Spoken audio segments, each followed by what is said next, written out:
So, are you ready to have your emotions toyed with? Because I'm not.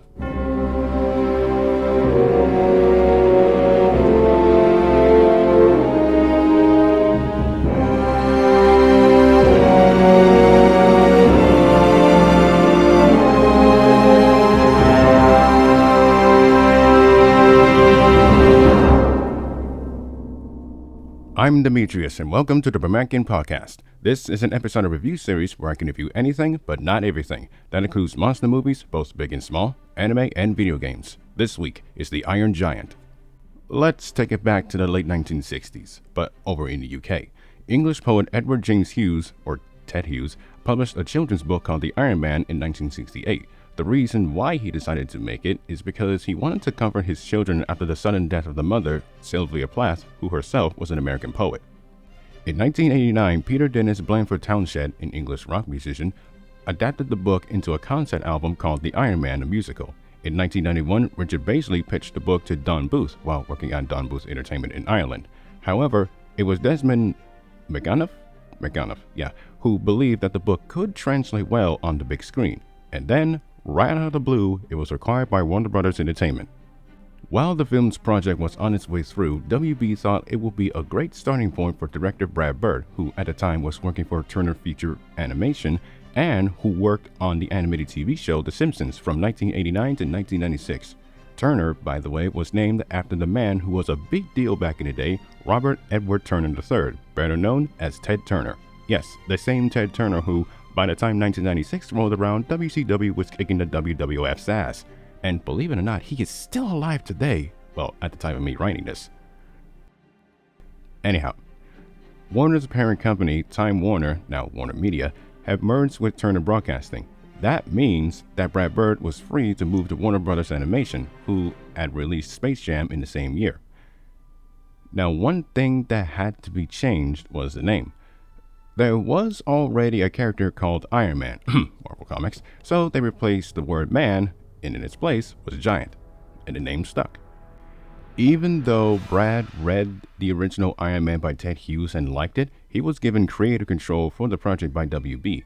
In an interview, Bird wanted to expand his desire to set the film within the 1950s Cold War era America, stating, "The main setting looks Norman Rockwell idyllic on the outside, but inside everything is just about to boil over. Everyone was scared of the bomb, the Russians, Sputnik, and even rock and roll. The clenched Ward Cleaver smile masking fear, which is really what the Kent character was all about. It was the perfect environment to drop a 50-foot-tall robot into." Initially, Warner Brothers gave the production a limited budget. You can imagine how that went for the people working on it. Initially, Warner Brothers gave the production a limited budget. You can imagine how that went for the people working on it. But despite that, Brad Bird stated that the team kept it under control and produced it responsibly, with WB staring an awfully massive hole into their souls every step of the way. For the animation, Richard Baisley, who I've mentioned, ended up becoming the film's animator. Speaking of animation, Bird opted his team to animate in the way that Disney used to animate their first few films, i.e. animating portions of it instead of animating each character. Speaking of characters, the cast was chosen. The main ones are Eli Marienthal, Jennifer Aniston, Henry Connick Jr., and Vin Diesel. Yes, that Vin Diesel. Finally, music composer Michael Kamen was hired to write the score. Now, here is the real nut kicker. This film got minimal amounts of marketing, and the film had an overall budget of $50 million. The Iron Giant, released in the United States on August 6, 1999, why am I fucking old? Made $31.3 million at the box office overall. If you'll excuse me, during the break I'm going to investigate this crime against cinema. But first, here's a little plot synopsis according to Google. Omega? In this animated adaptation of Ted Hughes' Cold War fable, a giant alien robot crash lands near the small town of Rockwell, Maine in the year 1957. Exploring the area, a local 9-year-old boy, Hogarth, discovers the robot and soon forms an unlikely friendship with him. When a paranoid government agent, Kent Mansley, becomes determined to destroy the robot, Hogarth and beatnik Dean McCoppin must do what they can to save the misunderstood machine.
Like I said in every intro, I cover monster movies both big and small.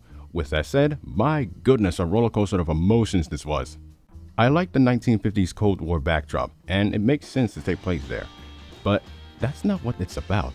Anti-gun violence is what it's about. Let me explain. Director Brad Bird's sister was killed by gun violence, so the film's concept is, what if the gun had a soul? And it works. And the quote, "You are who you choose to be," is something that I follow even to this day. The characters are spot on for this time period. Hogarth is what you might expect a child at that age to be. Not annoying, but more colorful. Kent is that kind of dick-munching douchebag, and I love it.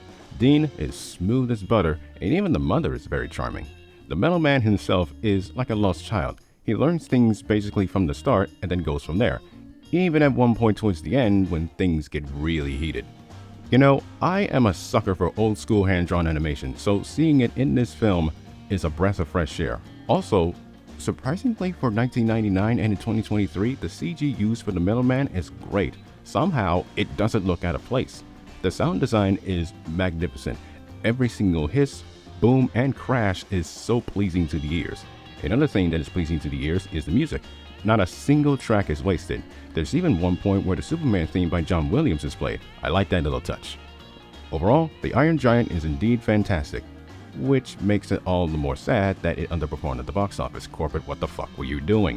But in saying that, this film does have a cult following, and rightfully so. It makes you laugh, it makes you cry. It is something that I wish got more attention back in the day. Alright, I think Godzilla's all done with his new film back in Japan, so let's see how that goes as we enter the new millennium. God, can you believe that people actually believed in the Y2K? Fucking idiots.